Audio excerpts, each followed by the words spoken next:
예, 안녕하세요. 세뇌탈출입니다. 문재인이 드디어 해냈군요. 그 0.3% 마이너스 성장의 위협을 달성했습니다. 잠깐 보시죠. 이게 이제 이런 상황에 이르렀음에도 불구하고 장하성은 뭐 아주 용기 만만합니다. 저 같으면 그냥 푹 죽을 텐데. 이 사람 말이 이렇습니다. 내년엔 소득주도 성장 효과가 나타날 것. 저도 장하성 씨의 말에 100% 동의합니다. 내년에는 이대로 밀고 나가면 마이너스 3% 나타납니다. 10배 더 효과가 커질 겁니다. 이게 뭐 우스갯소리처럼 말을 했지만 실제로는 과거보다 훨씬 더 심각한 상황입니다. 우선 첫째, IMF 때요. 이 전체적인 문제가 지금보다 덜 심각했습니다. IMF는 원인이 피상적인 원인이었어요. 우선 YS 정부 때 종금이라는 게 있었어요. 종합금융. 종금사가 굉장히 방만하게 여신을 운영했습니다. 돈을 마구 빌려줬어요. 두 번째로 YS가 이상하게 필이 꽂혀가지고 그때 OECD 가입하고 $10,000 돌파를 했거든요. 그러니까 OECD $10,000 강박증이 있어가지고 인위적으로 원화 가치를 높게 유지하는 정책을 취했습니다. 즉 인위적으로 환율을 높게 유지하는 정책을 취했어요. 환율을 낮게, 원화 가치를 높게. 그러니까 수입이 증가하죠. 그러니까 국가가 외환 부족으로 이제 그 모라토리움 비슷하게 이제 IMF로 간 거예요. 구제금융으로. 근데 경제의 펀더멘탈은 지극히 건강했습니다. 그러니까 이게 이제 이 두 가지의 잘못된 조치, 종금사의 방만한 여신, 이거야 종금사 없애버리거나 여신 정리하면 끝나는 거고, 그 다음에 OECD $10,000는 이거는 환율 높이면 끝나는 게임이에요, 사실은. 그래서 IMF는 충격은 굉장히 컸는데 그 충격이 굉장히 단기적이었습니다. 2008년 금융위기 때는 사실 우리는 어떻게 보면 굉장히 덕을 본 나라예요. 여기 왜 그러면 남들 다 망할 때 우리만 독야청청 살았기 때문에. 이게 아시다시피 리만 브라더스 미국 서프라임 모기지 아닙니까? 이 서프라임 모기지라는 게 뭐냐면 모기지가 이게 주택 장기금융이거든요. 뭐 10년, 20년, 30년짜리. 이 주택 장기금융에 대한 이제 금융사가 돈을 빌려줬으니까 채권이 있을 거 아니에요. 그 채권을 맡기고 또 돈을 빌릴 수 있고, 채권을 맡기고 확보한 간접 채권에 대해서 또 돈을 빌릴 수 있고, 금융사끼리.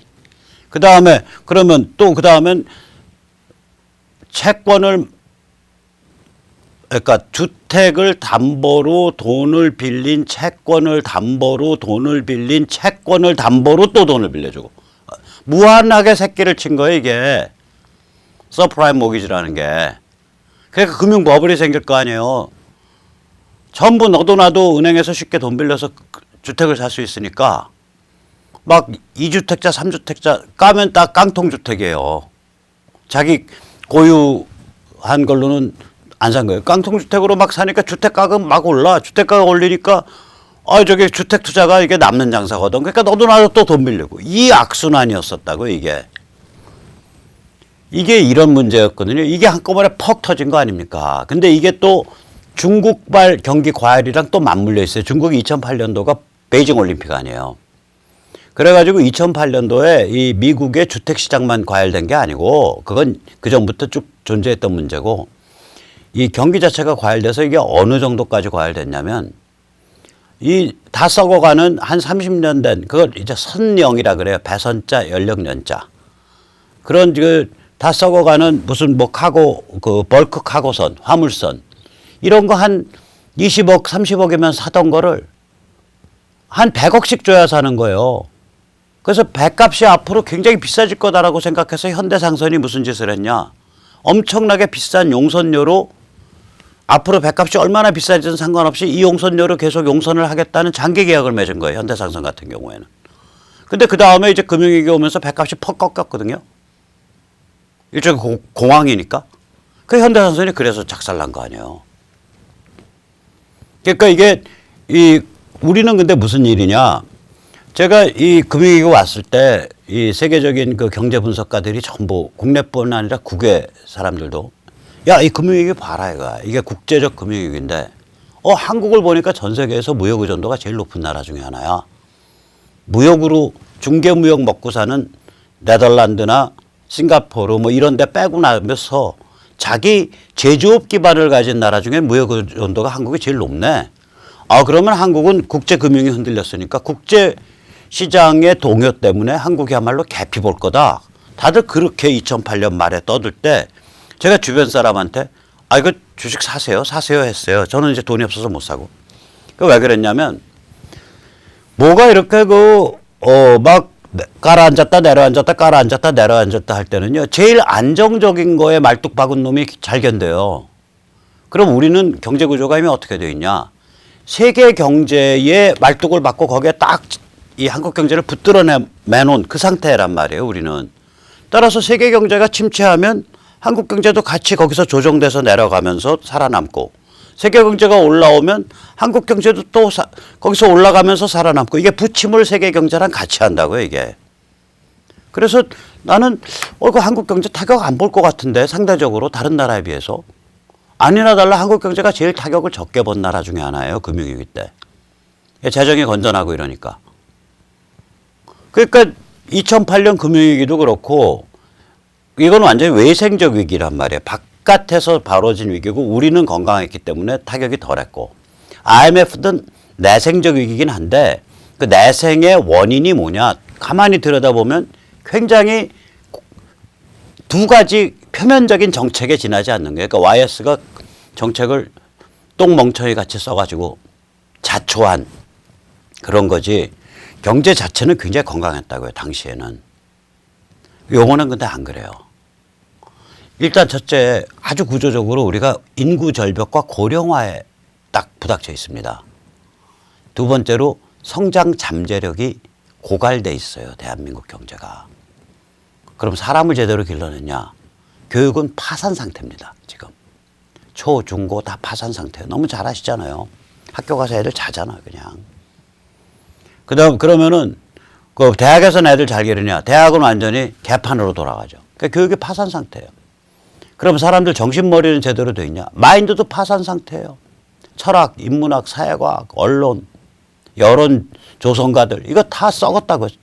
평론가들 머리가 다 썩었어요. 마음이 썩었다고. 그러니까 마인드도 파산 상태예요. 그 다음에 그러면은 기업가들한테 으쌰으쌰 힘이라도 모아주냐. 기업가는 사회 악으로 취급하잖아. 기업가. 그러니까 반기업 세뇌를 정부가 나서서 하고 있잖아요. 우리 지금 문재인 정부의 가장 확실한 파트너의 민노총 구호가 뭐예요? 재벌곡간 700조 허물어서 다 같이 따뜻하게 나눠 쓰자 아니에요. 재벌이라는 게 그냥 재벌이냐고요. 개인 재산이냐고요. 기업 재산인데. 기업에서 당연히 유보금으로 돈을 갖고 있어야죠. 그래야 빚도 갚고 투자도 하죠. 그거 허물어서 그냥 황금알 낳는 거위에 배갈라서 알 빼먹자 이거 당장. 그게 지금 문재인 정부의 가장 확실한 파트너의 민노총의 구호예요. 그러니까 쟤들은 돈 싸놓고 국민들 고혈을 뽑는 놈들이라는 그 패러다임으로 국민 전체를 세뇌하고 있잖아요. 그 다음에 그럼 미국이랑 같이 갈 수 있으면 좋은데 미국의 미운 털 박혀서 미국 이제 얄짤 없거든. 너 아까림 네가 해. 이런 식으로 우리를 대하고 있으니까. 그 다음에 이제 표를 지켜내려고 지지기반 지켜내려고 전부 전 국민의 사회주의화를 추진해 오고 있는 거 아니에요. 뭐 수십 조씩 풀어가지고 막 나눠주잖아 그냥. 아니 전부 젊은 친구들 알바 자리 다 없어져. 시간 강사 대학 시간 강사 수만 명 알바 자리 시간 강사 자리 다 없어져. 그 다음에 노동시장에서 약자 중에 약자인 나이 드신 분들 고연령층들 취업할 데가 없어. 전부 택시기사로 튀어나와 있잖아요. 택시기사 평균 연령이 60 몇 살걸요. 그래 놓고 나선 경제는 다 작살내놓고 나서는 전부 뭐 선심성으로 주는 것만 하잖아요. 그러면 이게 파퓰리스트 배급 경제예요. 이미 대한민국 경제는 정부식으로만 하면. 그러니까 이 경제를 살려낼 수 있는 거기다가 이제 무슨 탈원전이니 이 황당한 짓을 질러 놓으니까 우연인지 필연인지 몰라도 북한이 30년 전부터 주장해왔던 휴전선 남쪽에 원전까지 다 없애져야 한반도 비핵지대화가 일어난다라는 그걸 지금 실현하고 있잖아. 그러면 고령화, 인구절벽, 성장 잠재력 고갈, 교육 파산, 마인드 파산, 반기업 세뇌, 미국의 미운 털, 파퓰리스트 배급 경제 한 7, 8개의 아주 근본적인 문제를 갖고 있다고 이번 거는. 문재인이 잘 해낸 거네. 엄청난 거 해낸 거예요. 그래서 이번 거 쉽지가 않아요. 그런데 어둡죠. 좌절이죠. 덜 배운 사람, 노동시장에서 입지가 약한 사람, 그 다음에 가진 재산이 없는 사람이 제일 많이 고통을 겪을 거예요. 어두운 일입니다. 근데 여기 희망이 좀 있어요. 근본부터 고칠 수 있는 희망이 있어요. 인구 절벽과 고령화요. 이거요, 사회 분위기가 확 바뀌어야 돼요. 옛날 우리 말대로 야, 목구멍에 포도청 하냐. 사람은 다 자기 먹을 거 타구나. 내가 비록 가진 게 없어서 남들만큼 과외 못 시키고 남들처럼 미국 아이빌리그 유학 못 보내고 남들처럼 미국 사립학교 초중고 유학 못 보내지만 사람 인생이라는 게 그런 학벌로 돈으로 승분하는 거 아니잖아. 뭔가 내가 그래도 성격을 정확하게 길러줄 수만 있으면 우리 애들도 기피고 살 수 있을 거야 라는 삶에 대한 원천적 긍정으로 마인드가 돌아가야 돼요. 삶을 막 저주하고 과거를 저주하고 대한민국은 수치스러운 나라고 이런 분위기에서 애 낳고 싶겠냐고요. 나도 애 안 낳고 싶어요. 만약에 제가 그런 스토리를 믿는다면. 그러니까 이게 인구절벽과 고령화에 대한 그 핵심 처방은 뭐냐면요. 삶에 대한 긍정적 자세예요. 첫째는. 두 번째는 아래와 같은 사회개혁이 일어나서 애를 기를 수 있고 할 수 있는 여러 가지 방식이 돼야 돼요. 요새같이 학교가 무서운데 교사가 삶을 부정하는 거, 대한민국을 부정하는 걸 가르치는 학교에 애를 보낼 생각을 하면 끔찍해서 애를 안 낳고 싶어진다고요. 아, 학교 교육이 뭔가 내가 믿을 만한 게 일어나고 그 교육 과정을 통하면 애들이 씩씩하고 강인하게 살 수 있어. 이 자신감이 붙어야 애를 낳을 수 있을 거 아니에요. 돈 몇 푼 준다고 뭐 애 낳으면 1,000,000원이야. 웃기는 소리 하고 있네. 그 다음에 두 번째 성장 잠재력 고갈 똑같아요. 이것도 아래와 같은 한 5가지 개혁이 일어나면 성장 잠재력이 한 5년, 3년 안에 다시 불붙어서 살아난다고요. 이 구체적 분야의 개혁으로 들어가면 첫째가 교육 파산이 돼 있기 때문에 지금 무슨 전교조에 대항해서 공교육 정상화요? 아니 완전히 파산한 공교육을 어떻게 정상화합니까? 지금요 유튜브라든지 이런 소통혁명을 이용해서 공교육 초중고를 아예 파괴하자는 운동을 해야 돼요. 홈스쿨링 운동을 해야 돼요. 제가 이거 나중에 자세히 다룰 텐데 지금 현행 교육법상 조기 중학교까지가 의무교육 아니에요. 따라서 초등학교, 중학교를 해외 유학 보내는 부모님들은 전부 교육법을 어기고 있는 거예요, 사실은. 이게 그렇게 돼 있다고 우리나라. 아니 내가 내 애를 학교에 안 보낼 자유를 달라 이거. 그 대신에 그 애가 학령층에 따른 그런 기본적인 공부를 했는지 안 했는지 주기적으로 시험을 보고 만약에 그것이 안 되면 오케이 그럼 나 학교 보낼게. 그런 식으로 이걸 풀어줘야 돼요. 거기다가 우리나라 초중고생 지금 한 명당 평균 초등학생은 좀 싸겠지만 중고 올라가면 한 명당 평균 1,000,000원, 2,000,000원 막 올라가요. 연간 예산이. 아, 내가 내 애를 내 책임 아래에서 교육시키겠어. 오케이, 그럼 나한테 바우처 줘. 나 뭐 현금 달라는 그런 쪽팔린 소리 안 해. 그러나 그 애가 먹을 거, 그 애가 입을 거, 그 애가 다닐 수 있는 예를 들어서 뭐 구민체육관 무슨 체육관에서 바우처 사용이 검증해서 그것도 시민회의에서 지역시민회에서 지역자유시민회에서 검증된 바우처를 쓸 수 있는 기관에 가서 그게 교육기관이든 무슨 체육시설이든 쓸 수 있는 거. 겨울이 되면 스키장에 가서 쓸 수 있는 바우처. 그 바우처의 용도가 정해져 있는 거예요. 그거 가지고 부모가 돈 벌어라 이게 아니라. 1년에 그 애들 들어가는 평균 그 비용만큼 줘. 서울 지역이야? 오케이. 1년에 서울 지역 중학생 보니까 750만 원 들어가네 한 명당. 오케이. 나 750만 원 바우처 줘. 현금 필요 없어. 나 애 가지고 현금 만져서 돈 벌자는 소리 아니야. 이 운동해야 돼요. 홈스쿨링을 합법화시키고 그다음에 캐나다 같은 좌파적인 나라도 그걸 해요. 홈스쿨링을 하면 교육청에서 나와가지고 지원을 해줘요. 그래서 가끔 테스트도 봐주고요. 그다음에 그 부모나 홈스쿨링 가이드들 교육도 시켜주고요. 교육감 후보 앞으로 이거 주장해야 돼요. 그래서 초중고 교사들의 철밥통을 깨야 돼요.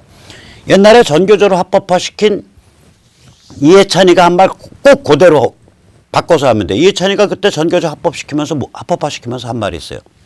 학교는 목적입니다. 나 그 말 듣고 기겁을 했어. 인생에 궁극적 목적이 뭐가 있냐고요.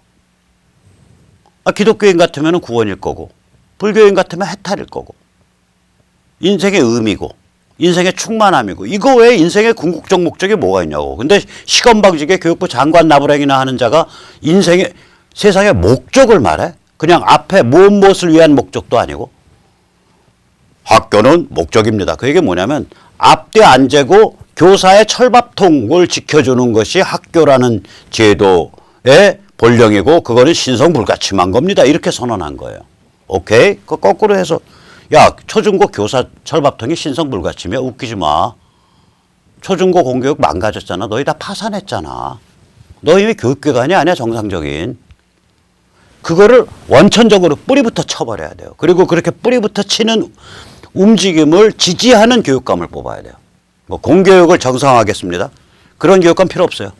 공교육을 불살라서 파괴해버리겠습니다라는 교육감을 뽑아야 돼요, 이제는. 그 다음에 똑같아요. 마인드 파산.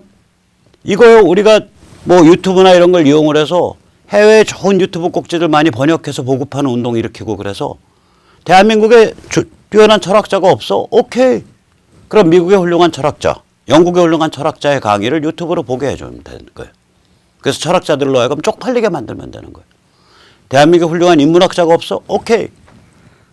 미국의 훌륭한 인문학자 혹은 프랑스의 훌륭한 인문학자인데 영어 강의를 잘했어. 혹은 프랑스 강의야. 그거 번역해서 보급하는 그런 운동을 해야 돼요. 이걸 특히 앞으로 미국발 보수혁명이 지금 쭉 진행해서 앞으로 점점 커지기 때문에 여기서 어마무시하게 좋은 그런 컨텐츠가 나올 거라고요. 이런 것들을 음미하고 평가하고 번역해서 보급하고 이런 운동을 해서 이 마인드 파산을 이때까지 선도해온 먹물들을 땅바닥에 묻어버리든지 정말 내가 인생 쪽팔리게 잘못 살았구나 라고 반성하게 만들어야 됩니다. 반기업 세뇌요? 이거는 한편으로는 기업인들이 자신들의 진정성을 보여줘야 되고요. 다른 한편으로는 우리 자유시민이 나서서 기업을 보호해주는 운동을 해야 돼요. 둘이 만나야 돼요. 기업인의 진정성이 나와야 된다고. 내 기업 문 닫아 걸어도 좋으니까 내가 이렇게 문제 있는 상황에서는 한판 붙겠다. 이런 진정성이 있어야 된다고요. 기업인이. 그리고 우리 자유시민이 그걸 같이 힘을 모아서 혁파를 해줘야 돼요. 미국에 미운 털 박힌 거요? 이거는 언론인들, 그 이전에는 정치인들, 야당 정치인들이 나서서 한미동맹 강화 움직임 보여주고 한편으로는. 다른 한편으로는 아까 무슨 번역운동, 기타 운동 이런 걸 통해서 지금 완전히 맛이 가 있잖아요. 코메리칸들이. 이게 미국의 찐따 급진 좌파 민주당 물에 휩쓸려 가지고 거기다 친북까지 양념으로 뿌려져 가지고요. 한국계 미국인들이 미국에 사는 소수민족 중에 제일 쪽팔린 미국인이 돼가고 있어요. 지금. 코메리칸들이 스스로 각성해야 돼요. 그래서 한미의 정부 사이드, 뭐 정치인 사이드의 동맹뿐 아니라 군사 사이드의 동맹뿐 아니라 한미 간의 민간 대 민간, 정신 대 정신의 동맹이 맺어져야 되고 그 정신 동맹의 주요한 중간 매개고리를 코메리칸들이 기여할 수 있도록 코메리칸들이 각성을 해야 돼요. 한국계 미국인들이. 그런 운동이 지금 준비돼야 된다고요. 아마 될 거라고요. 그 다음에 파퓰리스트 배급 경제요. 이거는 그냥 칼 뽑고서 우리가 그것도 제대로 이제 국회가 만들어지고 제대로 정부가 만들어진다면 북한 해방을 전후로 하고 내년 총선을 전후로 해서 칼 뽑고서 민노총, 언론노조, 전교조와 아주 사생결단 건곤일척 투쟁을 벌여야죠. 그 와중에 방송국에 뭐 한두 개 문 닫게 되고 걔들 행패에 의해서 그 와중에 무슨 뭐 신문사가 한두 개 문 닫게 되고 그 와중에 큰 기업이 한두 개 문 닫게 되더라도 이 건곤일척 생사결을 벌여야 된다고요. 그렇게 하면 근본부터 고쳐져요. 그렇게 하고 나서 이런 한 대여섯 가지의 조치가 취해지고 한 3, 4년 지나면 성장 잠재력 다시 살아나고요.